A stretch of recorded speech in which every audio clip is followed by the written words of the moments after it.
Saturday Social is powered by EA Sports FIFA 23 with PlayStation. Should we move on to trends? Yes. We know the rules by now. The guests get a minute to debate 5 of the hottest football trends from the world of social media this week. Only one place to start. Yeah, 30 years of the Premier League this week. Of course, have been some unbelievable moments over the years. So we have asked our guests in 60 seconds, what is your favourite Premier League moment of all time? Flex, I'm coming to you first. What are you going for? Rooney, overhead kick, Man City at home. Pipped City to the title that year as well. Unbelievable goal, no shin involved. Pure lace. Yeah, no shin. We can have a look. No I'm shin hinting involved. at a slight bit of shin. Yeah, some here, people look at this. People saying it's a shin. You ask Joe Hart whether it's a shin. No, it's just out the onion bag, mate. He's pulling it out. Couldn't believe it. And Rooney just turns around, says to Nani, "Look, pick me up. I'm the best. I'm the greatest." Look at that. Look at that. Yeah. Unbelievable. And you know what? I remember Rooney not even having a good game in this as well.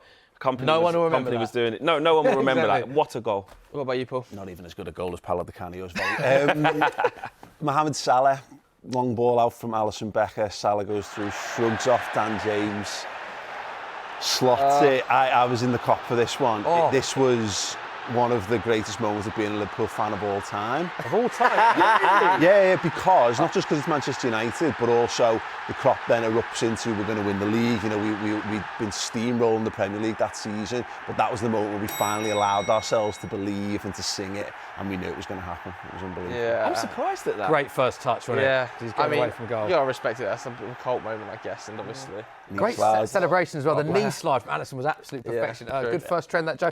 Next trend, we're going to talk about the explosive London derby. What a game, Chelsea against Spurs. So many talking points for this one. A lot of it dominated by the managers as well. We can have a little look at what happened on the touchline between Antonio Conte and Thomas Tuchel, 2 top gaffers as well. I love it. And 2 very passionate gaffers. Look at this. Of course. It's so good, That's though, after one of the Spurs goals, of course. And then this was the Reece James goal. Thomas Tuchel running down the touchline. And it didn't stop there. This was during the game. We've all seen what happened as the final whistle went. The handshake, and look, here we go. Yes. Look me in the eyes. Look me in the eyes. Look me in the eyes. It's so good, isn't it? And even after that, when Conte says, "Mate, if I would have saw you do that, I would have tripped you up." Yeah, so good. So it was brilliantly entertaining. So our next trend is just quite simply: does the Premier League need more rivalry like that? Paul, let's go to your first 60 seconds. Absolutely, the Premier League as much rivalry as possible. You know, football players are being media trained to sort of death. There's no personality in the game anymore. Nice to see a bit of spikiness, you know, guys who actually, it matters to them. And it didn't go too far. We don't want to see it go too far, but it was respectful. We want to see it go far. We want to see it go too far, don't we? I wanted to go a step better. I wanted to pull him in. I wanted to deliver a rock bottom and a people's elbow from there. Yeah, proper wrestling pantomime stuff. I adore it. Incidentally, I love my WWE. We can chat about that later. Your thoughts, Flex? Yeah, brilliant. I think that there is what people want Pep and Klopp to be, you know, because they're quite respectful of each other. I think it would be brilliant as a fan, obviously not of both, but to see those two be doing that, because that's at like the pinnacle of English football right now. That's right at the top, competing for the title, points in it, you know, here or there. Mutual respect. Yeah, I don't like that. No, I want to see that. Look me in the eye when I'm talking to you. Yeah. And Conte running up and down the touchline, almost doing a Jose knee slide in his Hugo Boss tracksuit or something. Flex loved it. I loved it. Like when Jose and Pep were going at it in Spain. Yeah. He's like, this is... Wenger and Sir Alex as well. Absolutely. Let's talk about our third trend then, because we've got to talk about him. It's Gabriel Jesus, obviously catching the attention of everybody in the Premier League and some Brazilian legends, including Ronaldinho, who's clearly a big favourite. Here he is saying, this season I expect big things from Jesus. He will show he is not just one of the best players in England, but also in Europe. Arsenal will get back into the top 4 this season with the signings they've made. Maybe they can even challenge for the title. All right, Ronnie. Ronaldinho. I mean, that's a statement. That is some statement, but Gabriel Jesus, what a player, what a signing. So the simple question we're going to be asking you guys, is Jesus the signing of the summer, Flex? He absolutely can be. In terms of the impact on his team that he has and how he elevates his team, it's difficult to walk into a City team and elevate them to a new level. It's difficult to walk into a Liverpool team and elevate them to a new level.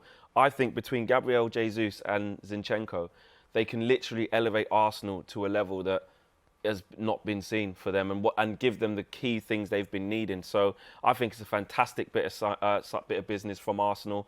It's almost transformed the whole mood of the club. Not almost, it has. You know, from pre-season right to now, he's transformed the whole mood at Arsenal. He's really good, isn't he? Yeah. really good. I don't know about signing this summer. I think he's in that top bracket of them. I don't think you can look really far beyond Erling Haaland. I mean, he's just he's an absolute machine. I tend to think, when you look at what Liverpool have done with Núñez and what they've done with Haaland there at City, are we moving back towards big centre forwards again? In that regard, is Jesus just a bit of a stopgap on the way to them getting? They wanted Vlahovic last winter and didn't get him. He's good though. Good like that. Good debate. The next trend is all about Nottingham. We've got to talk about Nottingham Forest, who've been unbelievably active in the transfer window. So active, in fact, that we can't even fit all of their signings on one page of graphics. What you going to say on one show? Shout out the graphics op. They've bought 16 players. Listen to these stats that I'll read you out. Biggest spending newly promoted side ever in the history of the Premier League, 153.8 million, and they've spent more this window than in the entire history of their club, which is just incredible. There's some of them there. You see Morgan Gibbs-White, Emmanuel Dennis, amongst others. There's another page, Nico Williams there from Liverpool, someone Paul knows well, of course. And then look at this, Jesse Lingard, they've got through the door, Dean Henderson, that's alone, of course. So 16 new signings, 153.8 million. Incidentally, that beats Aston Villa's 1920 spend of 144.5 as the previous highest newly promoted club. So the next question we are asking as our trend is just quite simply, have Nottingham Forest signed too many players? Worth pointing out with this, they did have a lot of loan players last season, so they did need to bring players through the door, the likes of Jed Spence. But what do you think, Flex? I think it's a little bit unfair to label that at them because they were always going to be in that position of almost needing a whole new squad. So it's a little bit of a different situation, to be fair to Nottingham Forest. But it's a great statement of intent from their owner. You've got to remember, Nottingham Forest have been out of the league for 23 years? They want to do everything within their power to give them the best chance of staying up. And I think the owners have done that. So, look, fair play to Steve Cooper and the setup there at Nottingham Forest. Fantastic football club. And hopefully they can stay in the league with that, because going down with that sort of money spent is a big problem. Yeah, I think, look, they've probably signed too many players to, get into Europe this season, you know what I mean? But if you need to have players to go on the pitch and play football for you, don't they? So I think Steve Cooper's a really good coach as well, and he's clearly got his head screwed on. What they've done, in fact, is buying multiple players for positions. You see clubs come and spend, but they put it all on one big player, and what happens if he gets injured? Well, then your season's totally done. Well, they've bought multiple centre forwards, they've got multiple attacking mids, so theoretically they can build something sustainable. It looks like they're going to be more Villa than maybe Fulham previously. Yeah, got to gel quickly though, haven't they? A lot of new players. Forest fans must be buzzing. Let's move on to our fifth and final trend, though. It's the Ballon d'Or shortlist. Of course, it was drawn up this week. We can have a look at the nominees now then. Obviously, some huge names on there. The likes of Karim Benzema, one of the favourites to win it, Mo Salah, one of the favourites to win it. But one notable omission. No Lionel Messi. On the first time in years. Ballon d'Or shortlist, which is unbelievable, but didn't have a great season at PSG. And they've obviously tweaked the sort of reasoning behind winning it now, haven't they, to make it slightly more individualistic and less club. Casemiro on there as well. Casemiro is on there. We've got two on there, so I mean, incredible. United's doing all right. United are back. Take what you can get. But I've thrown him. Our final trend. I want to just get off of Man United. I can't talk about Man United. Go on. Is who should win the Ballon d'Or? Off of that list. Okay, 6 seconds on the clock. Flex. If it's anyone other than Karim Benzema, it's a farce. It is. I remember when Lewandowski got robbed of it. Obviously, it was in the COVID times, and okay, cool. It would be an absolute travesty if anybody wins it. He was unbelievable last year, and not only that, they're champions in Spain as well. It wasn't like they just went on a good cup run. They won their own league as well.